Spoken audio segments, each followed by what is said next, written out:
پاکستان کے اوپر جب حملہ کیا گیا تھا بھارت کی جانب سے تو جو ڈرونز استعمال ہوئے تھے وہ اسرائیلی ساختہ ڈرونز تھے.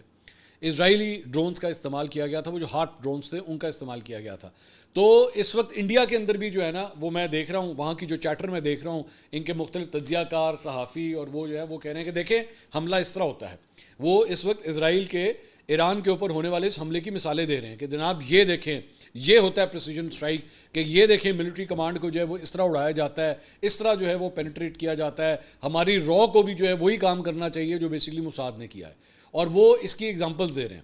اور وہ کہہ رہے ہیں کہ دیکھیں اسرائیل جو ہے نا اس کو اپنے حوالے سے تھریٹ تھا نا, تو اس نے کیسے جو ہے وہ ایران کے اوپر حملہ کیا ہے, تو اگلی دفعہ انڈیا بھی جو ہے وہ اس کو یہ کرنا چاہیے. بلکہ کچھ کا تو یہاں پہ یہ بھی لکھنا تھا اپنے, میں ان کے ٹویٹس وغیرہ دیکھ رہا تھا کہ یہ بہت اچھا موقع ہے کہ ہم بھی اسی طرح کا جو ہے وہ کوئی کام کر ڈالیں. ابھی تو جنگ ہوئی ہے تو ہماری جو ہے وہ بیٹل فیلڈ تیاری بھی جو ہے وہ کافی ہے.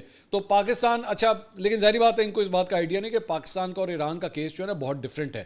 وہ کس طرح, سب سے پہلی بات تو یہ کہ ایران جو ہے وہ آج تک ابھی تک یہ ڈاؤٹس ہیں کہ ایران کے پاس کیا جوہری ہتھیار تیار ہیں یا نہیں ہیں, یہی ابھی تک بات کلیئر نہیں ہے. کیونکہ یہ بات پچھلے 30-35 سال سے یہ چل رہی ہے کہ یہ یورینیم جو ہے وہ تو ان کے پاس پہنچ چکا ہے, لیکن کیا اس کو انہوں نے جو ہے وہ ہتھیاروں میں تبدیل کیا ہے یا نہیں کیا. کیونکہ ایران نے ابھی تک کوئی ایٹمی دھماکہ نہیں کیا ہے جس سے وہ پوری دنیا کو کیٹیگوریکلی اناؤنس کر سکے. یہاں تک کہ امریکن صدر جو ڈونلڈ ٹرمپ ہے انہوں نے بھی ابھی آج ہی یہ بیان دیا ہے کہ میں بھی شور نہیں ہوں کہ کیا ان کے ایٹمی ہتھیار جو ہیں ایران کے تیار ہیں یا نہیں ہے. لیکن پاکستان کے کیس میں پاکستان ایک نیوکلیئر طاقت ہے, پاکستان آلریڈی اناؤنس کر چکا ہے. پاکستان کی ایئر فورس کتنی ایڈوانس ہے وہ میرے خیال میں آلریڈی ہم بتا چکے ہیں. کیا میں اب 6060 بار بار میں کروں, اچھا نہیں لگتا, ہمارے پڑوسی جو ہے نا پھر ان کا دل بیٹھ جاتا ہے. تو دونوں کیسز جو ہیں وہ بہت ڈفرینٹ ہیں.